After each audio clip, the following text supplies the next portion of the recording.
En ce sombre monde, elle marchait péniblement. « À l'aide! À l'aide !» Ses cris résonnaient dans toute la ville. Elle avait le bras en sang et s'effondra misérablement sur le sol en béton. Cachée comme elle peut, elle faisait tout pour échapper à ses cris de détresse. Les pas se faisaient de plus en plus proches. Elle était en sueur, terrifiée par cet homme. Que dis-je? Ce monstre! Il en avait l'eau à la bouche, mais des cris l'avaient distrait. Cette créature était désormais concentrée sur deux autres proies. Ils n'ont pas le temps de glander, qu'ils fuient! Mais avant même qu'ils ne puissent partir, un autre monstre les attaqua par derrière. L'homme était terrifié, encerclé, mais surtout condamné. Ce monde lui-même était une cause perdue. Souffrant le martyre, la femme, enceinte, avait été mordue. La douleur était insoutenable. La zombification avait commencé.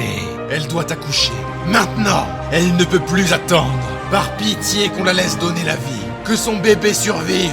Une pandémie de zombies s'était prise du monde et avait décimé l'humanité. La douleur, elle n'en pouvait plus. Une seconde, il ne lui faut qu'une seconde. 7 ans plus tard, l'épidémie se faisait toujours aussi violente. Un vieux journal mettait en avant l'apparition des monstres des suites d'un virus. Au cœur d'un appartement, des grognements résonnaient. Cachée dans une pièce en désordre, elle était terrifiée. La fille tremblait de tout son corps. La porte venait de s'ouvrir. Des bruits de pas se dirigeaient vers elle. Le monstre grognait autant qu'elle bavait. Elle l'avait trouvé. La fille jouant l'autruche ne pouvait se retenir d'ouvrir les yeux. Foutue! Elle était foutue! La petite essaya de prendre la fuite, mais le monstre l'avait rattrapée. Ça n'est pas possible. Non! Qu'elle la laisse partir! Par pitié! Ce jeu! La petite n'en pouvait plus. Sa mère n'arrêtait pas de la chatouiller. Qu'elle la laisse enfin! C'était au tour de sa mère de se cacher. Sa fille, Chuck Bock, elle en était fière. C'était sa précieuse fille. La petite voulait absolument y aller. Mais sa mère s'y opposait fermement. Elle ira. Sa mère ne l'entend pas ainsi. Malgré son caprice, elle ne peut la laisser sortir. Elle voulait aller avec sa mère retrouver Gomdoll. Mais si elle continue de pleurer, les monstres viendront. Par pitié qu'elle arrête. Elle ne peut pas y aller, c'est réellement trop dangereux. Mais en échange, elle lui fait une promesse. Elle ramènera Gomdoll ici. C'est une promesse. Dans ce cas, qu'elle se dépêche de revenir. Ce sera chose faite. Dehors, le chaos régnait toujours. Les monstres émettaient des phrases variées pour appâter leurs victimes. Des cris d'aide, des salutations. Un monstre des plus puissants faisait face à notre héroïne. Celle-ci évita soigneusement le coup du monstre et prépara sa contre-attaque. Ses griffes n'étaient plus rétractées. L'eau à la bouche, elle allait se débarrasser de cette saloperie. Elle évita son coup et s'apprêta à le planter. Ce qui fut chose faite avec aise. Le monstre hurlait de colère et de douleur, mais celui-ci devait faire face à son inévitable mort. Il était paralysé. Bon, le moment était venu. Elle se remplit l'estomac de la créature.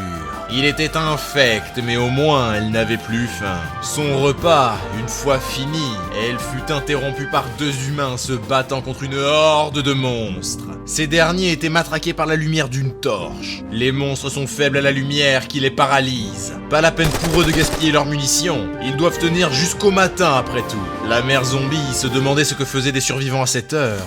De plus, ne sont-ils pas au courant que la lumière et le bruit des balles ne font que rendre les monstres plus agressifs? Cela dit, tout cela n'avait rien à voir avec elle. À moins que... Elle avait un intérêt à intervenir.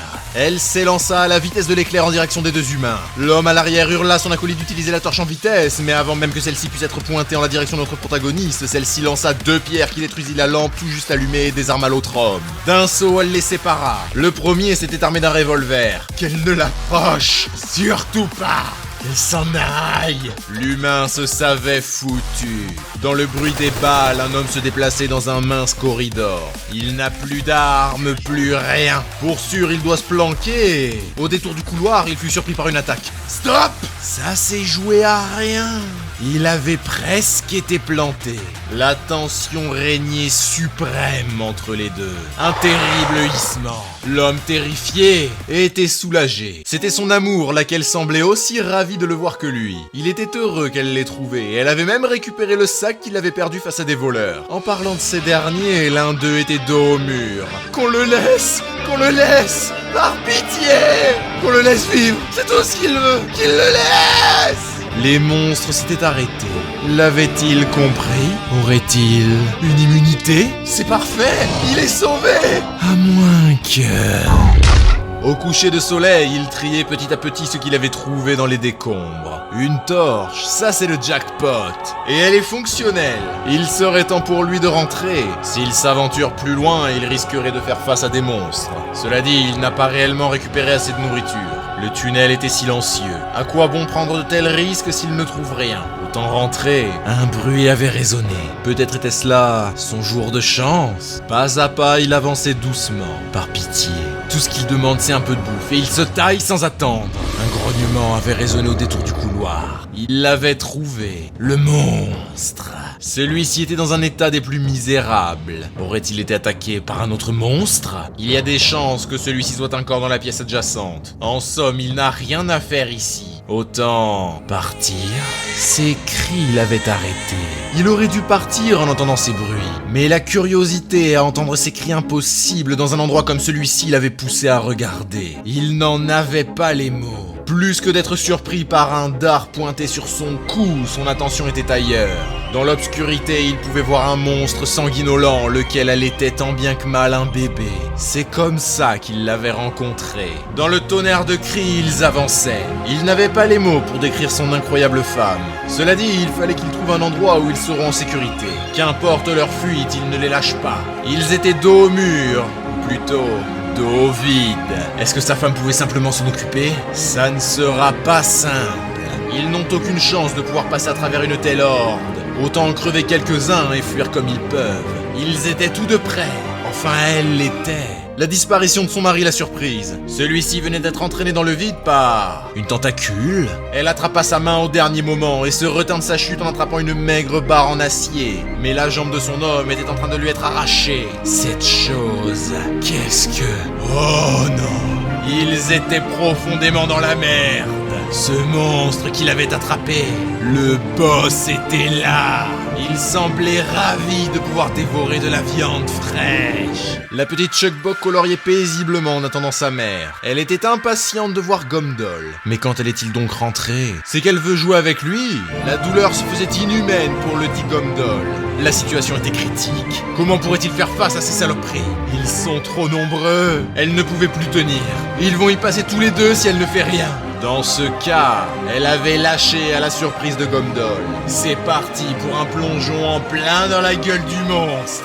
Mais elle n'avait pas encore abdiqué. Elle avait lancé son dard vers l'un des monstres lequel avait été entraîné dans leur chute avec eux. Maintenant, ça passe ou ça casse. Son dard, elle l'avait redirigé en plein dans la langue de la créature.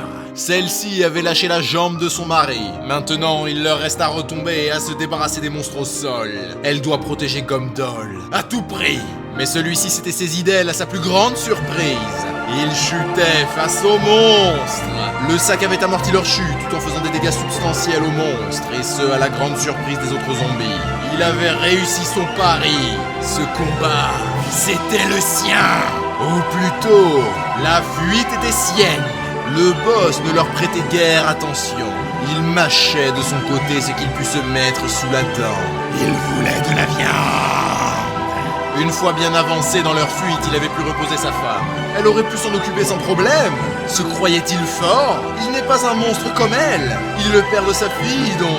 Tout ce qu'il trouva à lui dire, c'était de lui demander si elle allait bien. Tout cela ne serait pas arrivé s'il n'avait pas été en retard. Il est désolé d'avoir causé de tels problèmes. Cela dit, que devrait-il faire de tous ces monstres? Elle était perdue dans ses pensées. Il avait pris des risques insensés pour la protéger alors qu'il l'est tout sauf un monstre et en plus, il est inquiet pour elle. Au fond, tout ce qu'elle veut, c'est qu'il ne se blesse pas. Quel idiot de mari. Un coup de poignard. Dans son inattention, elle venait d'être transpercée. Gomdol était horrifié de ce qu'il a vu. En rage, il se retourna. C'était cette enflure qui s'en était prise à son épouse. Il était désespéré pour de la viande fraîche. Il demanda à sa femme si elle va bien, mais au fond, ça n'est qu'une égratignure pour elle. Le monstre s'était saisi de son cou. Et il commençait à l'énerver sérieusement. Qu'elle attende une seconde. Gomdol a quelque chose pour elle. Qu'elle lui fasse gagner une maigre seconde. Elle était prête à se battre. Son époux cherchait désespéré dans le sac. Bingo! que tous ces fils de chiens bouffent ça. Ce qu'il leur a lancé, c'était une grenade. Celle-ci dégomma la majeure partie de leurs assaillants sans effort. Et il en a d'autres en stock. Qu'ils se bouffent ça. Certes décimé, ça n'était pas terminé pour autant. Le boss était toujours là et il ne leur reste qu'une seule grenade. Sa femme la lui réclame. Elle a un plan. Elle vaincra celui qui s'en est pris à son homme. Le monstre ayant lancé ses dards, Gomdol l'avait vu venir et avait évité. Sa femme de l'avance prise avait décoché la grenade. Mais celle-ci est beaucoup trop loin pour le toucher. Ce qu'elle a prévu de faire, il avait enfin compris. C'était une magnifique demi-volée digne de Zizou contre les Verkusen. Le tout en évitant les dards. Elle la propulsa d'une force monumentale. La grenade, celle-ci n'avait qu'une direction. Le monstre assoiffé de chair avait avalé la grenade et explosa immédiatement. Elle retomba candidement de sa magnifique lucarne et arbora sa plus belle célébration. Gomdol était subjugué. Il ne pouvait être plus fier de sa femme. Qu'est-ce qu'il l'aime maintenant? La fuite! Une fois à l'appartement, il invite sa femme à le laisser inspecter sa plaie, mais celle-ci avait déjà guéri. Il en était soulagé, mais celle-ci s'attarda à la blessure de son mari. Elle avait ruiné sa coupe de cheveux qu'elle aime tant. Quoi qu'il en soit, ils étaient de retour. Leur petite était ravie de les revoir. En plus, elle avait fini ses devoirs. Gomdol était si heureux de la revoir. Il l'a félicité pour ses devoirs bien faits. En récompense de son bon travail, un chocolat durement gagné par papa. Elle ne tenait plus en place. Face à ce joyeux spectacle, sa mère était ravie. Peu importe combien c'est dur, elle se sent revivre quand elle les voit. Qu'importe ce qu'il se passe, elle les protégera. Elle protégera sa famille jusqu'au bout. Autant aller se manger un morceau, mais... Quelqu'un était face à leur appartement. Son air était des plus menaçants. Elle se remplissait l'estomac goulûment sous le regard ravi de ses parents. Aimait-elle son repas? Oh oui, pour sûr, elle l'apprécie. Elle avait proposé une bouchée à son père. En effet, c'était délicieux. Que sa mère goûte aussi. Celle-ci était gênée. Gomdol confia à Chuckbok que maman n'a plus faim. Elle a déjà mangé. Pourtant, la petite ne l'a jamais vue manger. Elle confia à sa fille qu'elle est en effet rassasiée, donc pas de souci. Même si elle sait que c'est bon, qu'elle ne se gêne pas pour manger. La petite était curieuse quant à ce que sa mère pouvait bien manger. Tadam! Son cookie préféré. Elle était venue l'offrir à sa mère, mais elle lui avait déjà dit qu'elle ne pouvait manger ce genre de choses. Cela dit, elle ne peut dire non à ce visage de candeur. Elle n'a qu'à prendre une bouchée. Mais sa petite l'interrompit, qu'elle attende une petite seconde. Mobilisant toutes ses forces, vraiment toutes ses forces, elle venait de séparer le cookie en deux. Elle avait réussi. L'une des deux moitiés était plus petite que l'autre. Parfait, c'est bon, elle peut lui en donner une moitié. Elle était terriblement gênée. Sa fille bavait rien qu'en pensant à ce cookie. Elle insista à sa fille qu'elle pouvait le garder pour elle si ça lui faisait autant envie que ça. Ravie de pouvoir le manger en entier, elle s'interrompit toute seule. Il y avait quelque chose qui cloche. C'était de voir sa mère le manger qu'elle voulait. Eh bien, elle n'aura qu'à essayer avec un autre. Le harcèlement avait commencé et continuait. Plein le fion, ça décrivait bien la psyché de sa mère d'aujourd'hui. Elle hurla à sa fille d'arrêter de l'ennuyer comme ça. Elle voit bien qu'elle nettoie, s'amuse-t-elle donc à l'ennuyer par plaisir ou bien? Les larmes aux yeux, sa fille lui dit que ça n'est pas le cas. À vrai dire, elle s'inquiétait juste pour sa mère. Elle ne l'a jamais vue manger. De sorte, elle croyait qu'elle avait faim et voulait lui partager à manger. Elle est désolée. Sa mère n'était pas fière pour autant. Si sa petite s'est inquiétée, c'est parce qu'elle ne lui a pas dit la vérité. Devrait-elle être honnête avec elle? Elle hésita à lui expliquer la vérité, mais soudainement, une pulsion. Sa fille lui demandait où était le problème. Le sang. Le sang! Gomdol, toujours présent, avait entendu une porte claquer. Qu'est-ce que ça pouvait bien être? Il avait trouvé Chuckbok et lui demanda si maman était sortie. C'était bien le cas. Cela dit, il avait vu la petite saigner du nez. Dehors, une femme zombie errait. Un bruit. Une proie? C'était elle, la proie. Et elle n'avait aucune chance. Sa soif de sang était insatiable. Et elle massacra le monstre pour étancher sa rage. Elle est sa mère. Et pourtant, elle sent si bon. Mais elle doit protéger sa fille. Qu'elle se réveille. Elle ne doit pas manger sa famille. Mais c'est si dur de résister à cette douce odeur. Non. Mais elle aime l'odeur de viande fraîche. Elle veut la manger. À vrai dire, elle n'avait jamais réalisé à quel point le sang d'un enfant pouvait être si sucré. Ça n'était pas passé loin, donc mieux vaut être prudent. Autant avec elle que face au monstre. Sa chère fille, elle la protégera pour toujours. Mais demain, elle donnera un petit quelque chose à sa mère. Il était temps pour Gomdol de repartir. Qu'elle se porte bien avant son retour et aussi qu'elle laisse dormir sa mère le jour parce qu'elle a besoin de sommeil. Avant de partir, Chuck Buck lui dit de lui ramener une barre en chocolat la prochaine fois. Il n'y manquera pas. Tout sourire, elle attendit qu'il soit parti. L'heure était venue de mettre son plan à exécution. Tant que sa mère dort, elle pouvait sortir. La voilà prête pour partir à l'aventure. En plein soleil, les monstres se transformaient en poussière. Il ne fallait qu'un instant pour qu'ils s'évaporent. Dans cette atmosphère de cataclysme, elle se baladait paisiblement. Jouait sur les murs tachetés de sang. Elle devrait se trouver de quoi manger et jouer rapidement. Le sang, il arrivait. Pelletant comme elle peut, déterrant journal, os et couteaux brisés, elle avait trouvé ce qu'elle cherchait. Des bonbons. Elle se rendait enfin utile en ramenant à manger à la maison. Elle était persuadée que ses parents seraient ravis. Et puis pile poil 3, un pour chacun. Mais elle devrait aussi en trouver un pour Ira. Elle espérait qu'elle l'appréciera. Oh, ça pour une surprise. Un gosse. Elle doit être avec ses parents. Pour sûr, ils pourront en tirer une bien belle rançon. Mais que faire si elle est orpheline? Eh bien, ils n'auront qu'à la dépouiller. Mais son acolyte lui dit de ne surtout pas faire une saloperie comme ça. Eh bien, il pourrait en faire quoi alors? Eh bien, ne sait-il pas à quel point les jeunes enfants sont rares? Il pourrait la vendre contre des produits de qualité à une tribu de cannibales, par exemple. Elle était sûre que la leur achèteront sans problème. Cela dit, et avant qu'elle ne leur glisse des doigts, elle ferait sûrement mieux de l'attraper sans plus tarder. Son camarade lui dit de faire attention. Mais par quoi? Qu'est-ce qu'une gamine pourrait lui faire? Dans ce cas qu'elle la récupère sans la blesser. Si ce n'est pas le plan parfait, ça, ils vont s'en mettre plein la panse en la vendant. Son camarade avait été assassiné d'un coup de hache. Les deux se faisaient face. Lui était aux portes des enfers. Aucune compassion. Se connaissait-il? Elle restait silencieuse. Pourtant, elle n'a rien fait à la gamine. Est-elle son gardien? Cette colère inhumaine.